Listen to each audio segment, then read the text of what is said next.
Hi Scorpio, happy solar returns. This is your November 2025 soul story. If you have a sun rising or your moon is in the sign, this is your reading.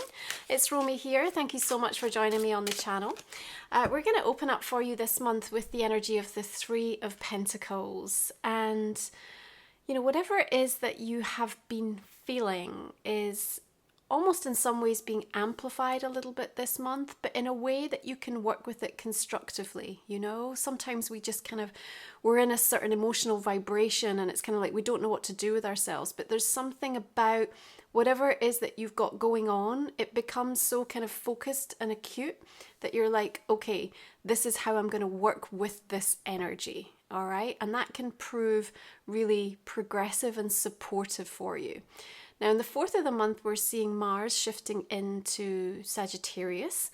And on the same day, we do have Mars and Uranus kind of coming to loggerheads a little bit. So there is a little bit of disruption that kind of gets stirred up with regards to that.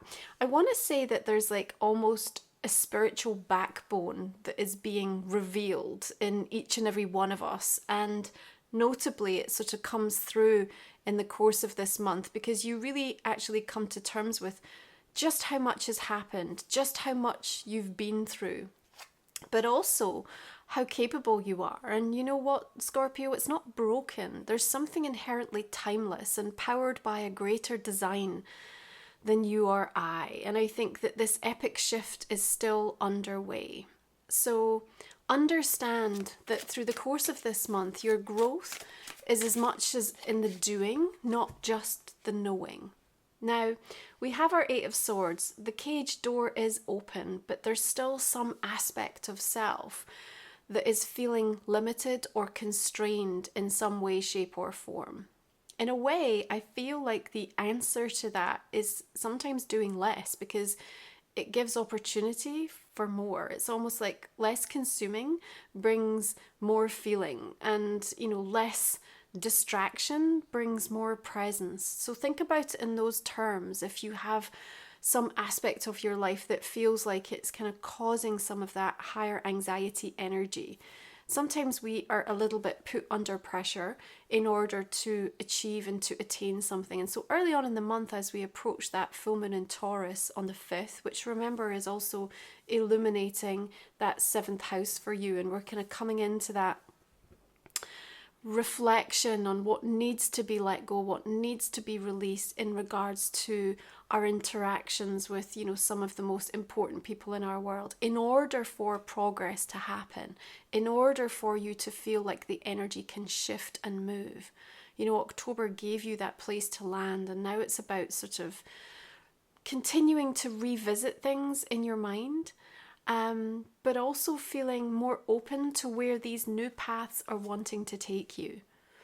Now on the 6th, we're going to see Venus coming into your sign, and so the love language is working in a vibrational frequency that is understood by you. That can be supportive because it feels like that need to bond, that need to connect, that need to communicate is front and center.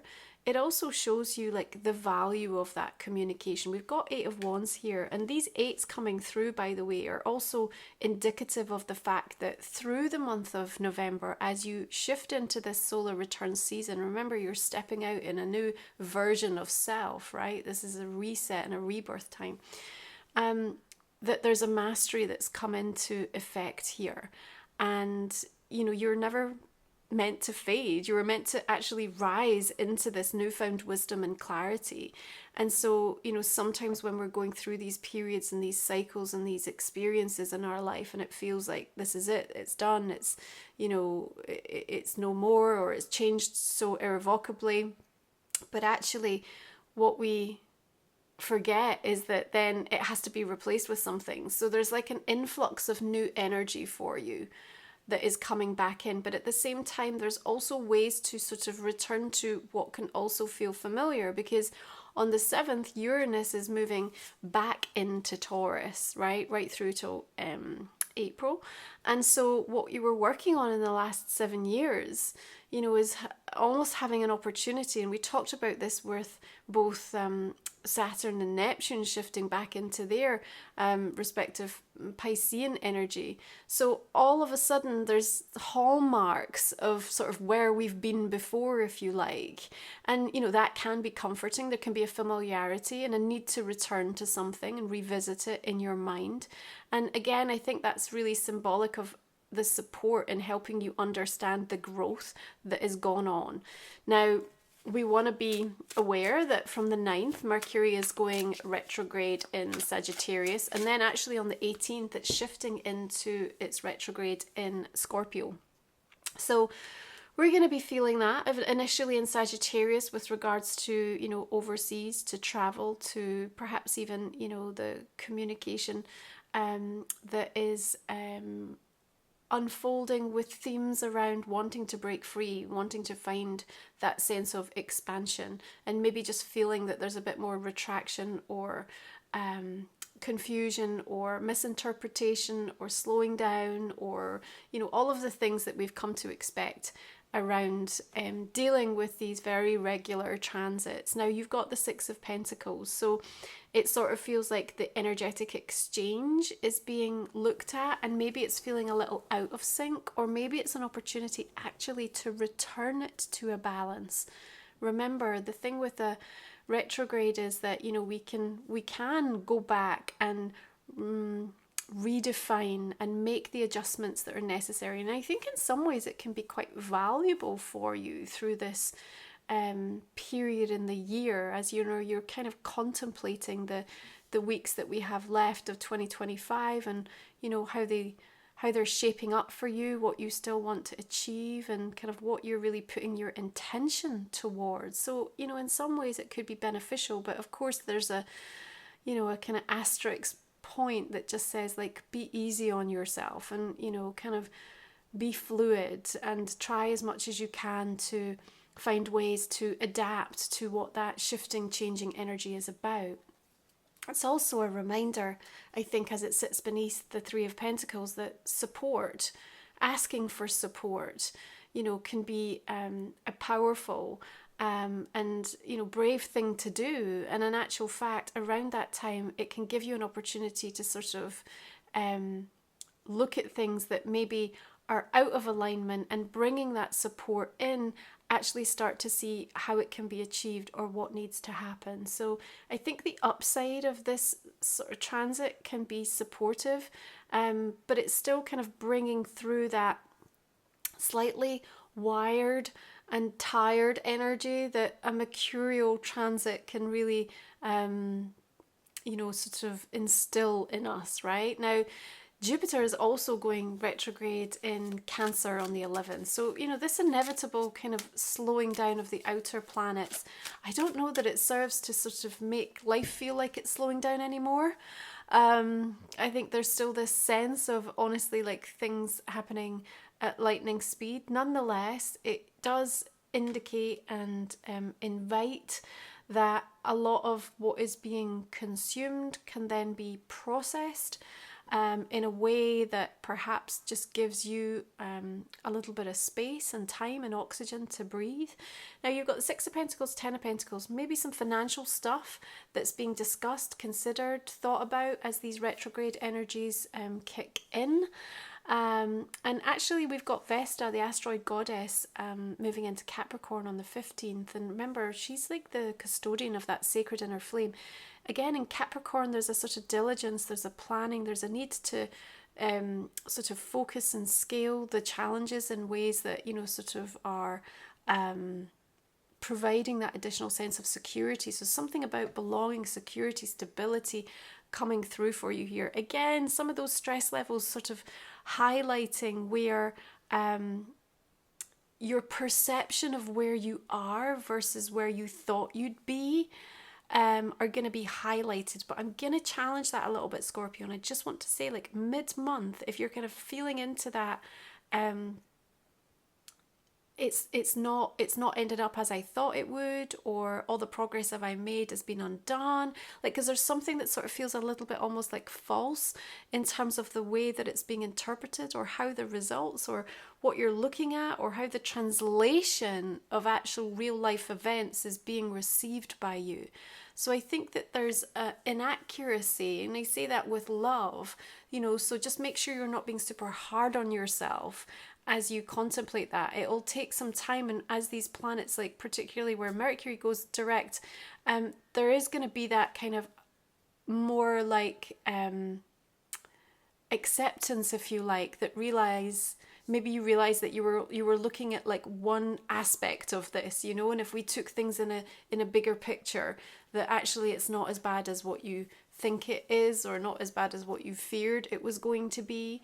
It feels to me as well that there's also some sense of like what, you know, almost like the legacy and consideration around, if I do this, what does it mean? Not just for the here and the now, but, you know, in the long term. So there's lots of considerations, and because this is in your solar returns, there's this almost kind of like, I've got this chance to be this new version of self.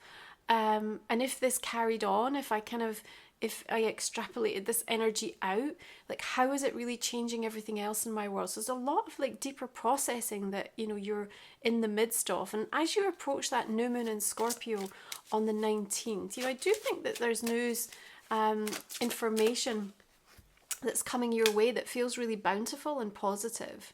Actually, from an abundance perspective, it feels like there's an opportunity, like something is sat there and kind of waiting to be tapped into. It feels like in some way you get information or something comes to light that helps you understand how to tap into it. And with that, there's some sweetness there, right? There's some recognition. There's some sense of like announcement that could be connected into family or to the way that you are receiving help, support, maybe even financial, you know, and there's also this sense of, what is it going to take for me to feel lighter right now? We know we've got this kind of stressor, but the cage door is open and everything else is feeling really constructive and directed for you. But it's, you know, a month where I said like it's about the spiritual backbone that is being revealed, so that you see in yourself maybe what everyone else sees, that actually you're remarkable, you're powerful, you're perfectly equipped, and you're profoundly gifted. And when all of that is kind of brought into the light and fully expressed by you, then it's like kind of watch out world, right? So the new moon in Scorpio has you setting with intention off the back of something that I feel has come in and given you a bit of a boost, or some sense of opportunity, right?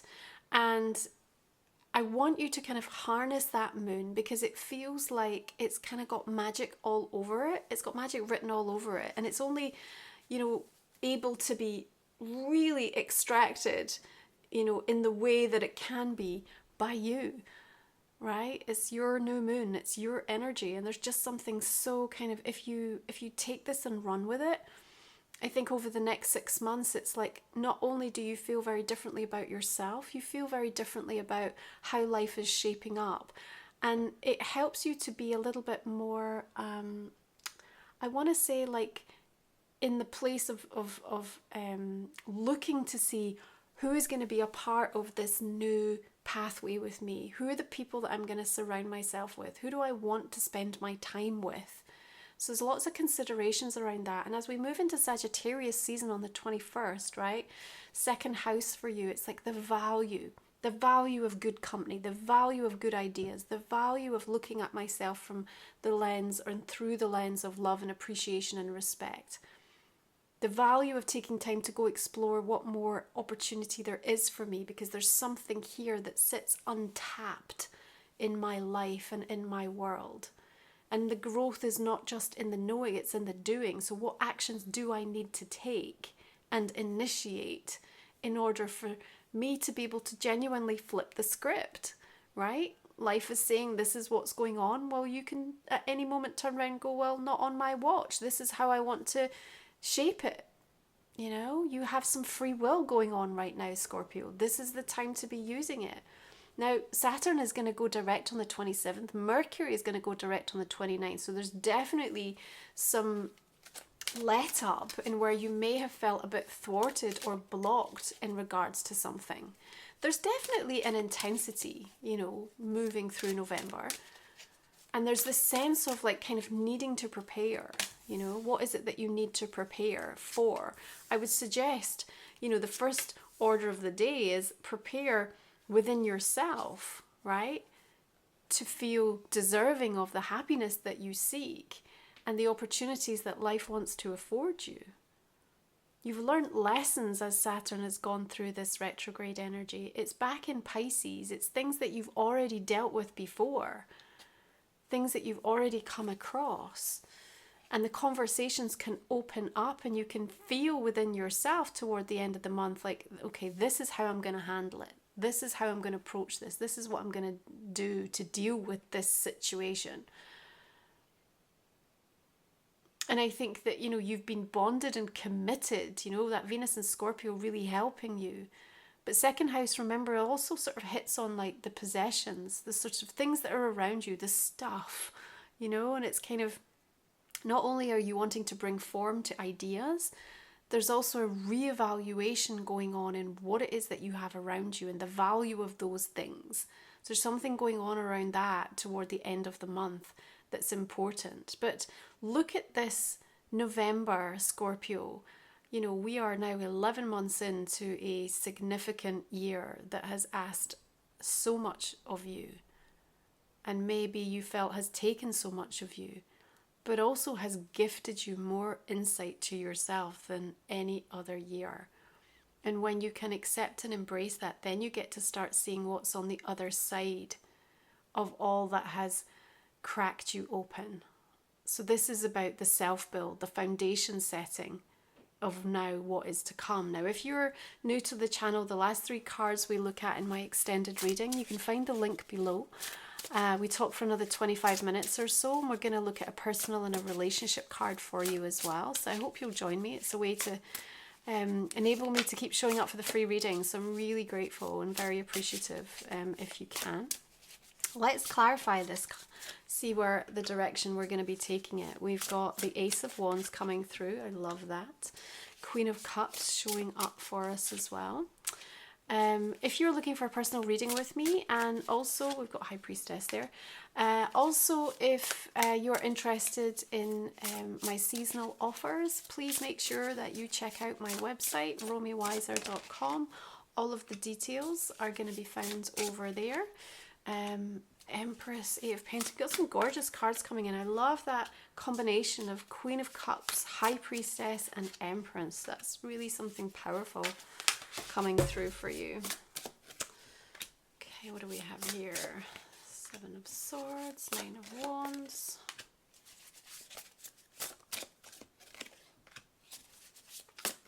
Of Swords. Okay, these decks are always listed below, Scorpio, if you are interested. So yeah, please check out romywiser.com. You'll find all my signature products, beautiful gifts at this time of the year for you as well. Right, this is Life Soul Vision Oracle, my own decks. Let's take a look. What do we have? We've got the Spirit Horse, Sovereign Power. We've got the Collective Heart coming through, the Guide and the Gift.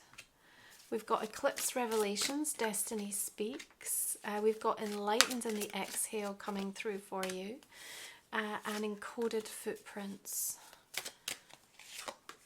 Okay. Let's look at one more oracle for Scorpio for this month of November 2025. Balance, stability, standing firm.